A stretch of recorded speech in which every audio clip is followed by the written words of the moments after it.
Hola, el día de hoy vamos a continuar con nuestra charla sobre el diseño de componentes y elementos de máquinas y vamos a hablar de un tema que es de vital importancia para nosotros como ingenieros y es el desgaste.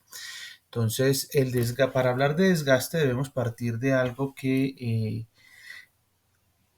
fundamental para nosotros como ingenieros y viene desde la física, lo conocemos desde la física y es que cuando dos superficies son oprimidas contra la otra bajo una carga, su área aparente A sub A se puede estimar partiendo de la geometría. Es decir, podemos sacar el área superficial que está en contacto en cada uno de los elementos y a partir de ello poder calcular esa área aparente de contacto. Pero realmente las cosas no son así.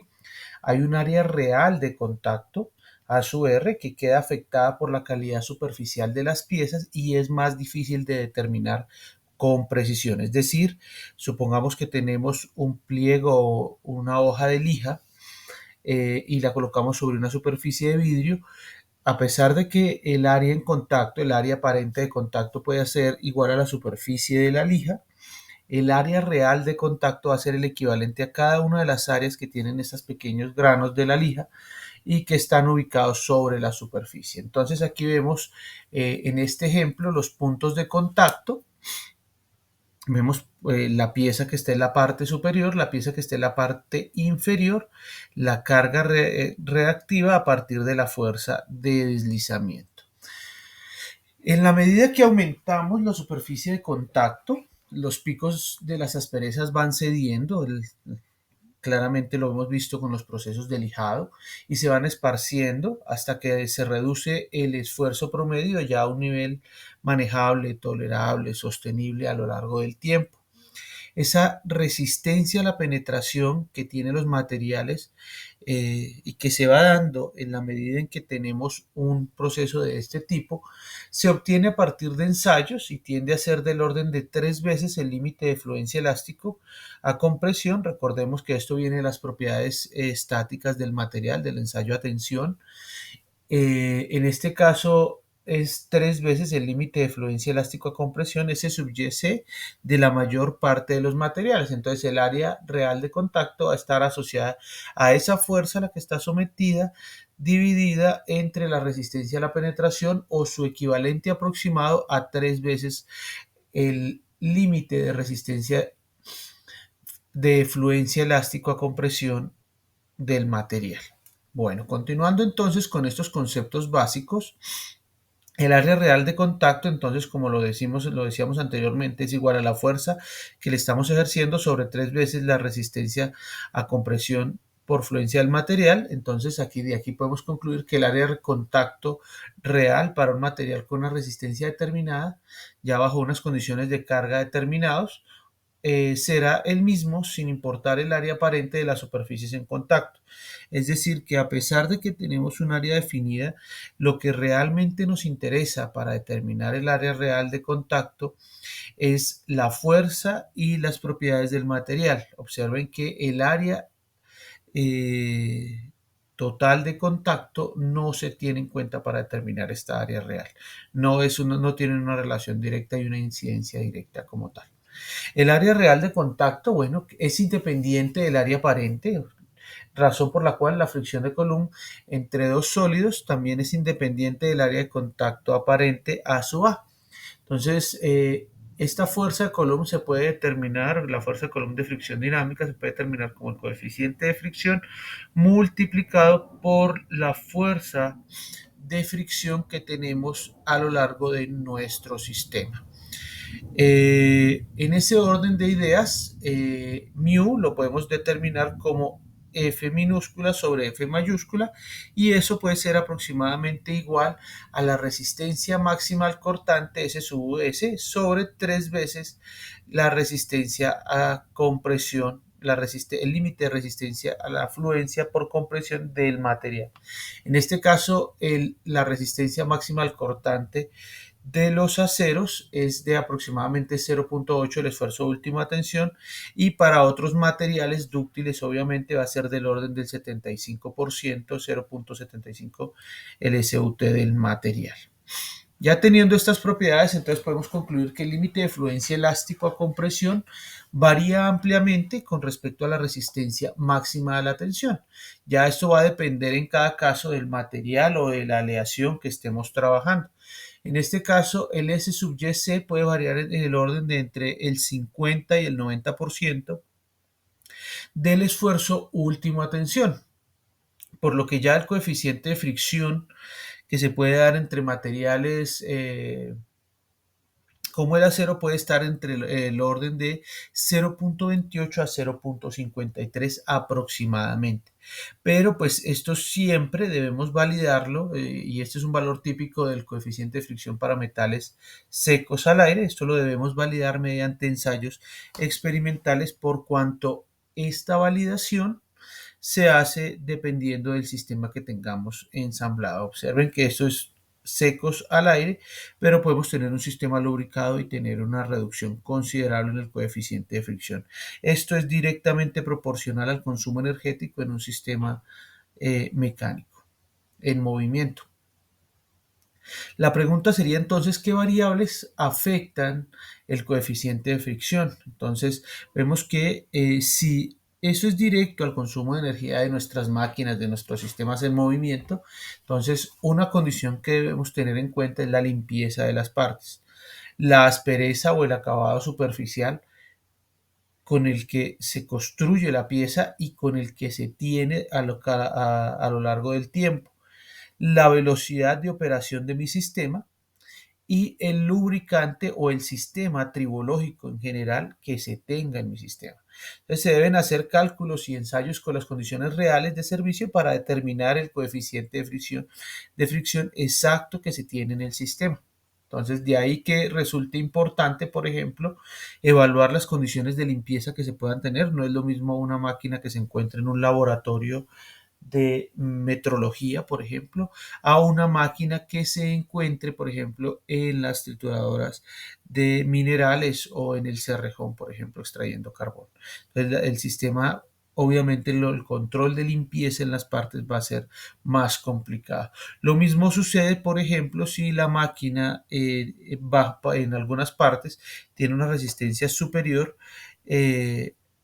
Al punto de falla. Entonces puede pasar que el eje no se fracture cuando haya una sobrecarga, pero sí que cambie la condición superficial, se empiece a generar un tipo de desgaste que vamos a ver más adelante como abrasivo y cambiar la condición superficial de la pieza y generar, por lo tanto, una condición friccionante mucho mayor. Entonces, para ello, pues debemos validar siempre estas condiciones para encontrar el coeficiente de fricción con el que estamos trabajando. Bueno, teniendo eso, entonces, bueno, podemos encontrar distintos coeficientes de fricción dependiendo de los materiales que estén entre sí. Entonces, aquí vemos el coeficiente de fricción μ, por ejemplo, para entre un acero inoxidable y un acero al carbón normal. Entonces, cuando tenemos un material que está en movimiento, un material que está estático, vemos que, por ejemplo, lo podemos hablar de, esta es la pieza que está estática, esta es la pieza que está dinámica, y aquí vemos cómo varían, si no está lubricado puede estar en el orden de 0.35 y lubricado de 0.20. Entonces, vemos que la cantidad de movimiento, la energía necesaria para desplazar un sistema depende bastante del sistema de lubricación que se tenga, o sea, la condición de lubricante, y aquí esto es importante señalarlo, esto está muy asociado al diseño de elementos de máquina, es muy importante señalar que los sistemas mecánicos bajo condiciones deficientes de lubricación van a consumir mucha más energía y por lo tanto van a ser mucho más ineficientes. En el caso, por ejemplo, del acero inoxidable, que vamos a tener unos coeficientes con acero o acero normal comparado con plásticos como el UHMW, acetal, también se conoce así, vamos a tener condiciones de 0.25 no lubricado y 0.15. Entonces vemos cómo estos materiales van a generar unas condiciones de casi el doble, podríamos verlo acá en estos dos primeros, diferencias entre la fuerza necesaria para desplazarlo con o sin lubricación.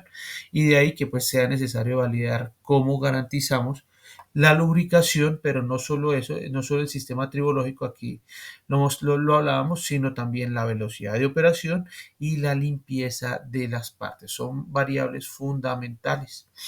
Entonces, bueno, ¿qué tipos de desgaste? Ahora sí, ya entrando en materia, ya retomando este tema del coeficiente de fricción, y ahora sí entrando en el tema que nos corresponde. Entonces, ¿qué tipo de materiales tenemos nosotros qué tipos de desgaste tenemos nosotros para nuestras máquinas? Entonces, el desgaste se puede, dependiendo de la naturaleza, el sistema en el que se encuentre, la forma, el entorno, las cargas, podemos encontrar de tipos de desgaste de forma abrasiva, desgastes de tipo adhesivo, desgastes de tipo erosivo. Podemos encontrar la cavitación, que seguramente ustedes la escucharán en sistemas de mecánica de fluidos. Podemos hablar de desgaste corrosivo y de desgastes por fatiga. Entonces, el primero de ellos, el desgaste adhesivo, lo vamos a mencionar acá. Vamos a ver cómo sucede de una forma general. Permítanme. El desgaste adhesivo comienza cuando asperezas o puntos elevados muy pequeños en superficies móviles hacen contacto entre ellos y generan calor de fricción hasta que uno de los puntos elevados se adhiere al otro y se separa de la superficie en la que estaba originalmente. Como se trata solamente de puntos muy pequeños, este proceso se llama soldadura microscópica. Si se continúa la operación de ese componente, el contacto entre las superficies aumenta y áreas más amplias pueden fundirse y adherirse. Las temperaturas de adhesión pueden alcanzarse en cuestión de segundos cuando las superficies están muy cargadas.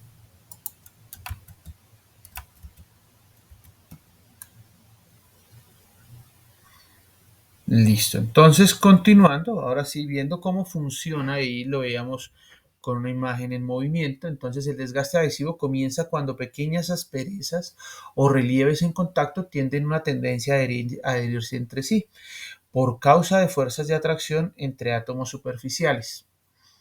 Por el tamaño de estas partículas, este proceso, como lo mencionábamos en el video, se conoce como soldadura microscópica. Al aumentar el tiempo en contacto, al seguir este tipo de desgaste adhesivo, el área puede aumentar y la superficie en contacto tienden a fundirse o a adherirse total o parcialmente, al punto en que podemos encontrar piezas que se han adherido entre sí y que bloquean el libre movimiento. Obviamente, al encontrar estos sistemas, vamos a notar que, por ejemplo, eh, el libre movimiento de las máquinas se va a ver afectado por este tipo de desgaste.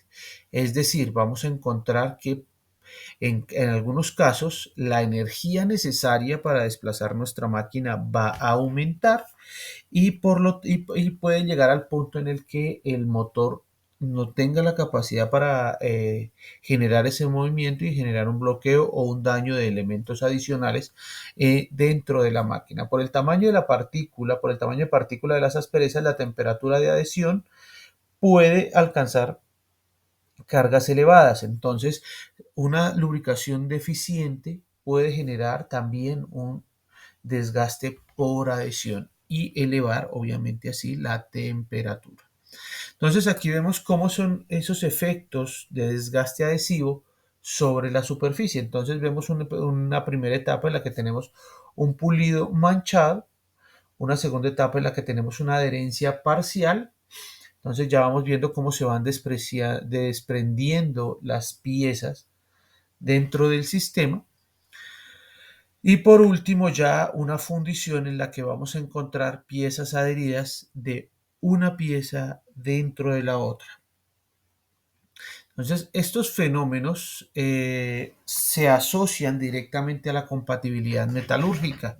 Entonces, se pueden manejar y controlar a través de este medio.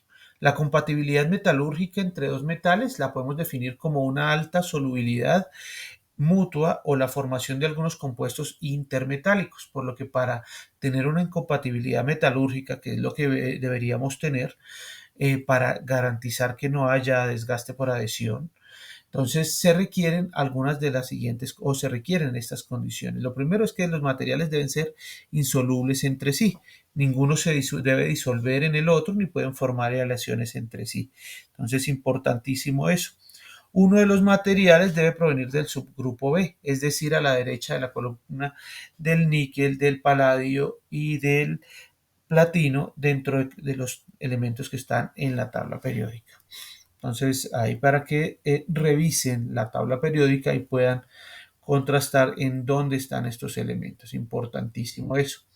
Esta tabla es la que nos puede resumir una técnica de diseño para cuando estemos creando o diseñando elementos de máquina en los que hayan distintos metales en movimiento entre sí y necesitemos que se genere un movimiento relativo entre ellos. Entonces, les mencionaba hace un momento, pues esta tablita, aquí están los símbolos, el wolframio, el molibdeno, el cromo, cobalto, el níquel, el hierro, entre otros, aquí los podemos platino, titanio, cobre, oro, aluminio, el zinc, manganeso. Entonces aquí vemos estos metales y vamos a ver de cierta forma cómo es su compatibilidad y cómo garantizar bajo estos diseños que el material genere los dos materiales generen una incompatibilidad y por lo tanto no haya un desgaste adhesivo. Para ello, entonces, lo primero que debemos identificar es que aquí en diagonal vamos a encontrar los materiales que son idénticos, wolframio, wolframio, molibdeno, molibdeno, etcétera, etcétera. Eso es lo primero. Lo segundo que hay que analizar es que existen materiales metalúrgicamente compatibles, son los del punto en el centro. Entonces, el molibdeno y el wolframio son metalúrgicamente compatibles. De igual forma, el hierro y el wolframio, observen que el wolframio es compatible con todos estos elementos que tienen el punto en el centro. Por ejemplo, aquí el titanio, el platino, y en ese orden de ideas no los debo mezclar. ¿Por qué? Porque vamos a generar un desgaste adhesivo prematuro, un desgaste adhesivo que se va a dar en los primeros, desde los, o no en, sino desde las primeras etapas de funcionamiento de nuestra máquina. Entonces, si son metalúrgicamente compatibles, debemos evitar este sistema, debemos evitar estos usos porque de lo contrario vamos a generar desgaste prematuro en nuestra máquina. Entonces aquí hay materiales que son parcialmente compatibles que se pueden aislar con algunos tipos de lubricantes. Por ejemplo, aquí vemos estos. De lo personal recomiendo que deben ser parcialmente incompatibles al menos o metalúrgicamente incompatibles. Son los materiales que recomiendo para usar entre ellos. Es como para tenerlo en cuenta. Entonces, les dejo como tarea para que lo revisen y consulten por qué razón, por ejemplo, el acero inoxidable no puede ser usado con un buje de bronce. Hay un desgaste adhesivo entre ellos para que lo verifiquen y se puede sacar la conclusión a partir de esta tabla. Uno de los componentes del acero inoxidable es metalúrgicamente compatible con uno de los componentes del bronce. Les sugiero que lo revisen y puedan entender la facilidad de esta tabla y el uso que se le da para todas estas combinaciones posibles de metales y sus compatibilidades o incompatibilidades que se puedan presentar. Entonces, para que haya desgaste por adhesión, debemos hablar de algunos elementos que son propios de los procesos de desgaste. El primero de ellos, en los contaminantes, el desgaste por adhesión ocurre únicamente si el material está limpio y libre de contaminantes. Entonces, yo puedo tener contaminantes que puedan generar desgaste adhesivo, pero si hay metalurgia completa, o sea, tenemos que tener una partícula de un tamaño considerable. Por lo tanto, si hay presencia de materiales contaminantes, no necesariamente es un desgaste adhesivo. El material puede estar limpio y no generar metalurgia por adhesión. El acabado superficial también hay que señalar acá que no es un indicador para que opere este mecanismo. No, o sea, si tenemos, por ejemplo, dos piezas metalúrgicamente compatibles, podemos encontrar que así tengan un acabado superficial muy bueno, pueden generarse estos desgastes. Entonces no es una señal de ayuda o no es una forma de evadir el desgaste por adhesión. Está la soldadura en frío, por ejemplo, que al emplear este mecanismo se puede soldar las piezas con un agarre tan fuerte como el metal padre. Entonces yo puedo lograr, por ejemplo, bajo condiciones de cargas elevadas, soldar en frío y de la misma forma generar una nueva pieza fabricada a partir de esto. Entonces no solo se estudia desde el punto de vista del desgaste, sino también de la fabricación de piezas que, aunque no requieren material de aporte, pueden dar una dureza muy importante, una resistencia muy alta, gracias a la compatibilidad metalúrgica, para tenerlo ahí presente en el caso de fabricación de piezas. Está el ludimiento, que es una soldadura en frío incompleta, en la que se presentan ensambles, soldaduras entre pequeñas fracciones de la pieza y se van eh, aumentando en la medida que vamos a tener tiempos de operación prolongados. Se pueden soltar por las cargas que se manejan, pero ese ludimiento hace que esos ensambles, soldados parciales que se vayan haciendo, vayan fracturando ostensiblemente la máquina y vayan aumentando el consumo energético. Entonces el desgaste por adhesión, de aquí podemos concluir que es necesariamente un tema que debemos tener en cuenta cuando estemos diseñando sistemas que estén en movimiento relativo entre sí, que piezas que estén en movimiento relativo unas con otras. Una en movimiento, la otra estática, las dos en movimiento en distintas direcciones. Eso puede suceder y de aquí que valga la pena evaluar la tabla que les había mencionado anteriormente, la gráfica. Bueno, entonces, el mismo material generalmente no debe ser colocado contra sí mismo. Esa es una regla de oro con algunas excepciones. Entonces, acero endurecido, acero de alta dureza, con acero de alta dureza, perfecto. Funciona. Esa es una muy buena excepción a la regla anterior.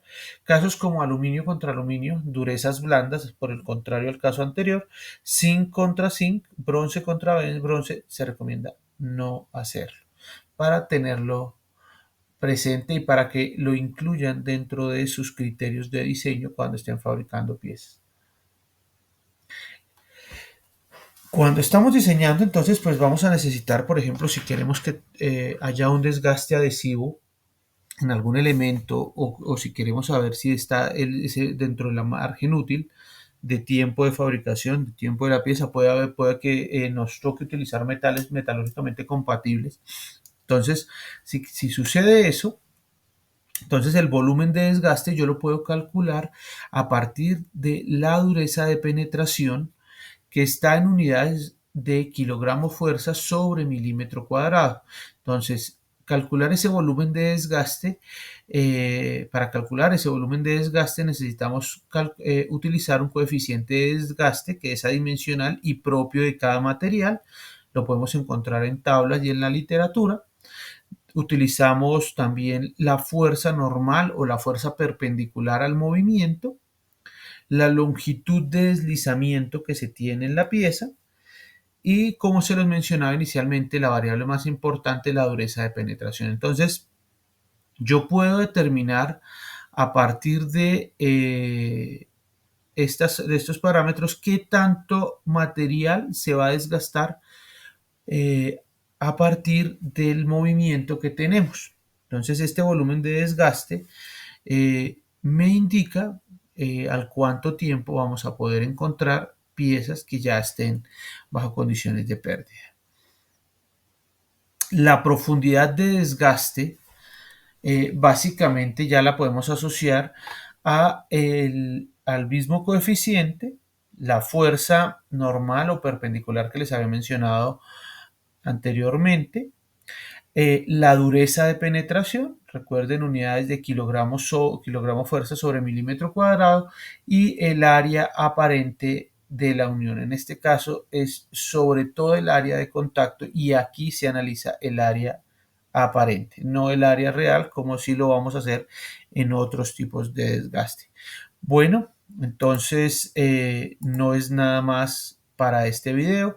Espero podernos encontrar en el siguiente video ya de desgaste por los otros métodos.